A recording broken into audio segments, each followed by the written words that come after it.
and welcome to this lecture in which we're going to look at the chapter 6 of Kotler's Marketing Management, identifying market segments and target customers.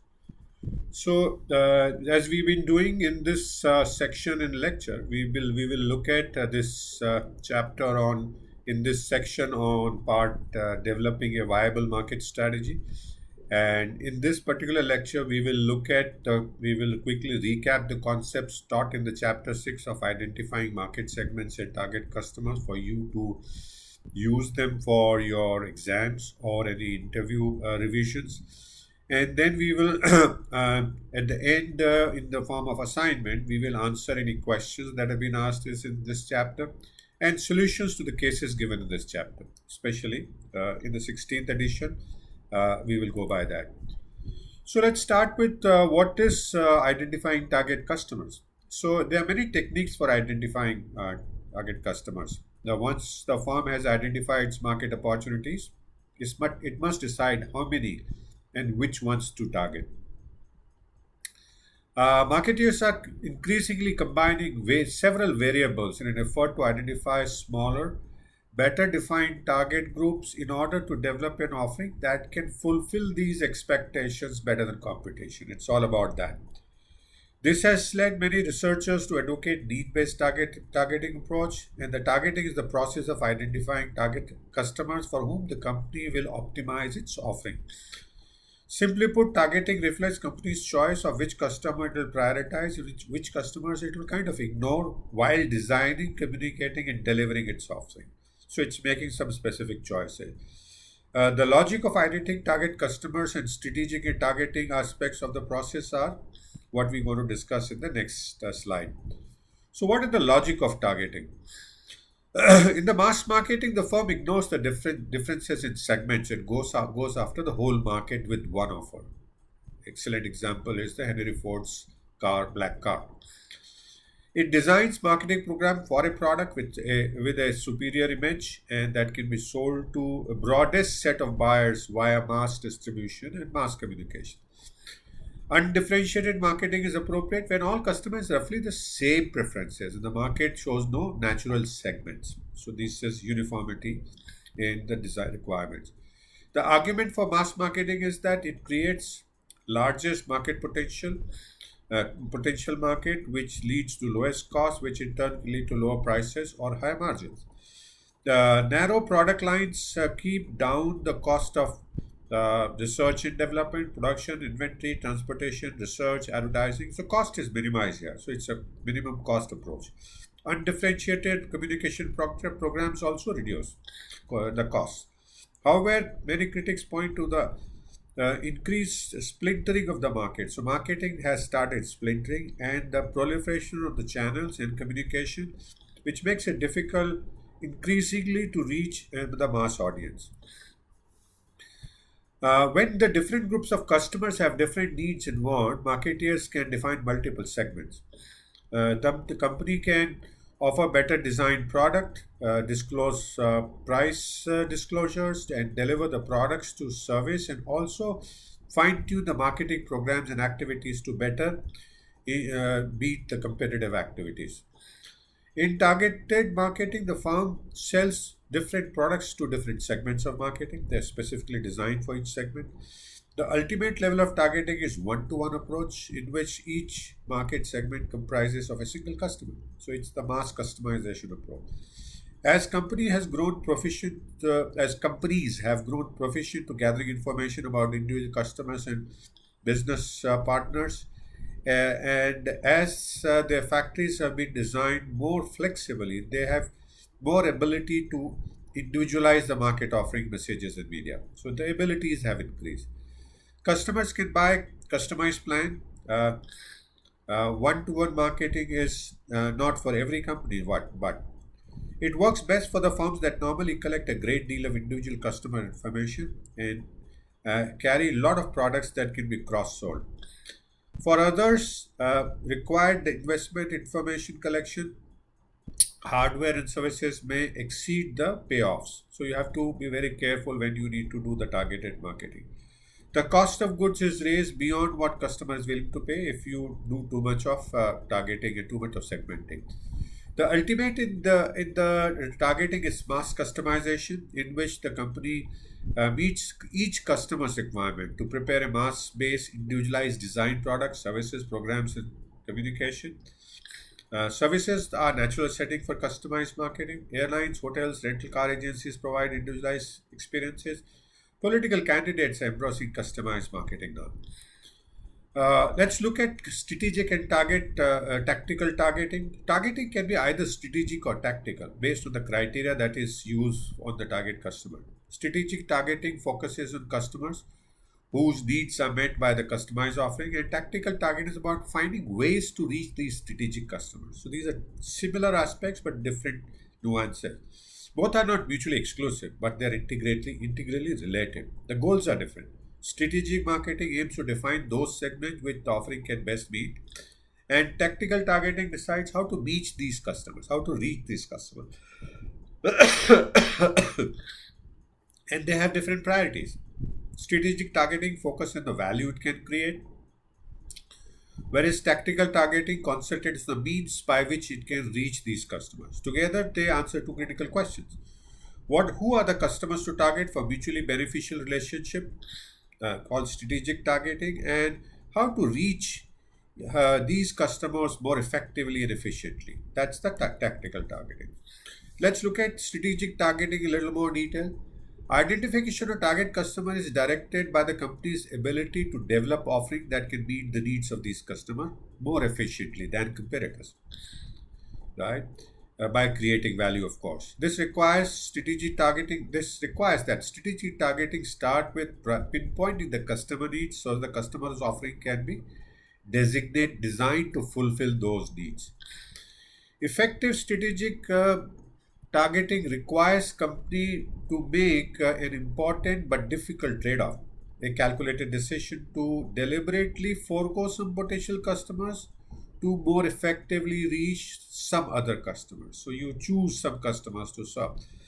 Companies have failed because of their unwillingness to sacrifice market breadth and focus only on customers whom the offering can create superior value. Targeting is not based solely on identifying customer that the company intends to serve. It must also be based on meaningful assessment of customers it can definitely choose not to serve. And without such an assessment, a viable marketing strategy is not possible. So you need to see who are your viable customers, who are not your viable customers. A manager must address two key questions while evaluating the viability of a potential segment. Can the company create superior value for these customers in terms of its abilities?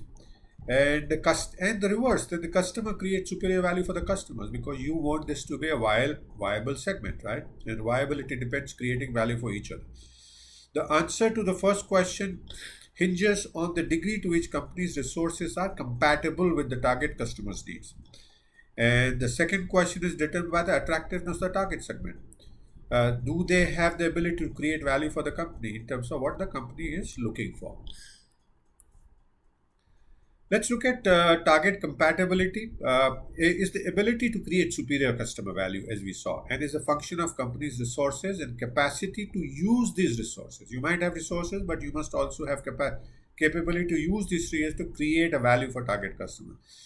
Right resources are important because they allow company to create an offering that can deliver a superior value and in an effective and a cost efficient manner. Cost efficiency and effectiveness is critical. Some such essentials are, you can look at the 5M model, 4M model: business infrastructure, scarce resources, access to them, skilled employees, technology that you need, strong brands, association, and collaborators network, suppliers, distributors, R&D, etc. Identifying core competency is an important aspect of resource assessment because you need to assess resources, see whether your resources are compatible with target customers' need. Core competency is defined by Kotler as having following characteristic. It is a source of competitive advantage, makes a significant contribution to perceived customer benefit, has application in more than one area, in many areas, and is difficult to be copied, imitated. The target attractiveness, how attractive is the target segment, is in addition to compatibility an important factor that creates a viable that makes you choose a viable segment is the ability of the segment to create superior value for the company. And the company could look at the values, as we were saying in the marketing planning: monetary value and strategic value. And the monitoring value is about how can the strategic segment can create superior profits versus the other options company might have. And it depends on the segment's attractiveness is measured in terms of size, growth, customers, and the customer buying power, brand loyalty, price sensitivity, instant intensity competition. And here you can use the profit potential by using market Porter's five forces model. And the cost of serving.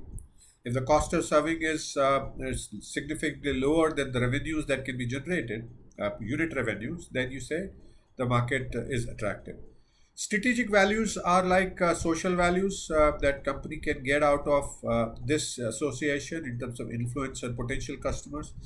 Scale value, does it help you create scale that helps you in some other ways in terms of your cost? Information value, worth of customer information. And the assessment of strategic value between monetary and strategic is definitely more challenging. And that's where the differences arise. Tactical targeting involves identifying target customers with an idea to determine which customers to target and which to ignore. So, out of the list, and determine how to communicate and deliver companies offering to the selected target customers. And the customers to target and ignore are based on which one can create the reverse value for the company. This involves defining the customer profiling, aligning the customer value and the customer's profile, and bringing the target customers to life with what is called personas. And we'll talk about that as we go along. Let's see, how do we define Kotler? How does Kotler advise you to define the customer profile? Once you have decided target customers strategically, we need to gather information about the customers, the demographic information, age, gender, income, education, etc., that you see here. Geographical location, in terms of where is the customer located. Behavioral, very important. Current customer, whether he is a customer, current customer, a competitor's customer, new to category, sensitive to prices, promotion, etc., etc. Psychographics, attitude, values, interests, lifestyle. Psychographics have gained importance with the proliferation of the online media and e-commerce, which have made the customer values, attitudes, etc., much more transparent to the companies. Once you have created the customer profile, we need to align the customer value and customer profile. And basically, to achieve optimal custom outcome, two principles needs to be followed: effectiveness and cost efficiency of this alignment. Effectiveness is measured by the degree to which all target customers can be reached who can create value for the company as collaborator by making them aware and give them access to the offerings. So you kind of figuring out those customers that can create the reverse value for the company. Cost efficiency requires communication and distribution reaches only the targeted customers by curtailing the waste of resources and customer, especially those customers especially we need to cut those customers whose needs cannot be addressed effectively and who are unable to create value for the company. Uh, how do you bring these target segments to life with personas? So, personas are a detailed profile of one or few hypothetical target customers imagined in terms of demographics, psychographics, geolocation, and behavioral attitudes. And you use photos, image, short bios to convey how the target customers look, act, or feel to incorporate these in the marketing decision making. Multiple personas can be developed to take into account the variations in profile.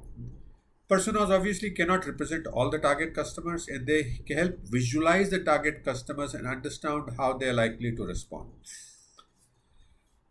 Should you target only one target segment? So there is a question: how do you go about targeting multiple segments? With fragmentation of market, firms have different offering for different multiple segments. So you have identified a particular category, and if you have multiple segments, you can develop multiple offerings. Process of identifying multiple targets is same as single segment targeting. Only difference being identifying many viable target segments. Viability in terms of mutual value creation. That requires developing unit offerings for each of the visible viable market segment, and this leads to development of a portfolio of offering. There need not be synergy between the segments and your offerings there. Multi-segment strategy also minimizes the risk by offering a diversified offerings, Which there are two types of specialization Kotler talks about. With product specialization, a certain product can be offered to different segments, and with market specializes, firm offers different product to a target segment to fulfill as many needs as possible. While targeting multiple segments, it's important to identify distinctive values that will create the that will so that you will can create the needs of each of these segments and make the offerings differently. If you fail to do that, the portfolio can be a very confusing portfolio and target customers and your resources to the customers, and your resources will be suboptimally utilized.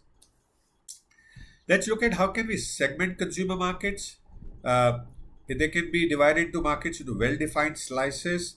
Market segment consists of group of customers sharing similar sets of needs or profile characteristics, and you would have guessed the common ways of segmentation are demographic, geographic, behavioral, and psychographic, as we kind of outlined earlier.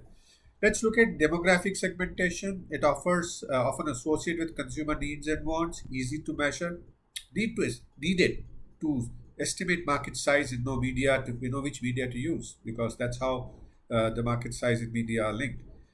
Frequently used variables are age, generation, baby boomers to generation XYZ, stages in life cycle, young adult to a married couple to a responsible parent, gender, male, female, income, and socio-economic class, specifically used in India. Geographic segmentation, you can segment a market on common geographic things like nations, states, regions, countries, cities, neighborhoods, and even zip codes, especially in Google AdWords, if you have seen this. There's another methodology of geoclusters based on demography and behaviors. So the particular behaviors that you're looking for and demographics you can use by using geoclusters. Behavioral segmentation are decided on the basis of the consumer's actions, and the typical user variables are user status in terms of users, non-users, first-time users, regular users, ex-users, usage rate, users, how heavy or light is your usership.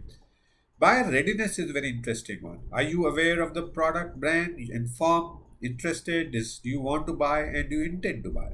Loyalty status, hardcore, split loyals, shifting loyalty switchers, and the occasions of use. When do you use that product? Psychographic segmentation based on psychographic traits, lifestyles, or values, three parameters. They are more important as they truly reflect the customer needs. Oldest classification is what is called a VALS framework based on psychological traits, is specifically applicable for US. Classify US adults into 8 primary groups based on 4 demographic and 35 attitudinal questions. Main dimensions are consumer motivations, ideals, achievements, and self-expressions, consumer resources, personality traits like energy, self-confidence, intellectualization, novelty seeking, etc. Can also be treated on sexual orientation and gender. Like LGBT is a group identified in this psychographic segmentation. Business markets can also be segmented, like the consumer market. We can use some of the same variables as consumer markets, like geography, benefit sought, and usage rate. Can use others, demographic factors, different demographic factors like industry, size, location. Operational variables like the technology, usership, and customer capability. Purchasing approaches, organization, power structure, existing relationship nature, general purchasing policy, purchasing criteria, situational factors, urgent, specific applications, order size, personal characteristics like buyer seller similarity, attitude towards risk, loyalty. So having looked at the how do you target, how do you segment, and how do you target the segments, what do you do next? So as we've been doing earlier, we will now show you the solutions to two cases, one case of L'Oreal and another case of Injunction. The way you would need to do is to do these cases given in the submissions attached to this lecture and compare your solutions to the solutions that we give. Compare, contrast, if required, discuss with us to learn more. And the summaries that we have given here, use that too for any revisions that you need to whenever. So thank you so much for watching this particular chapter from Kotler on identifying market segments and target customers. I hope you find this summary and recap useful, and you will you would have learned something on how to do cases by doing the assignments. And I look forward to see you again in the next lecture.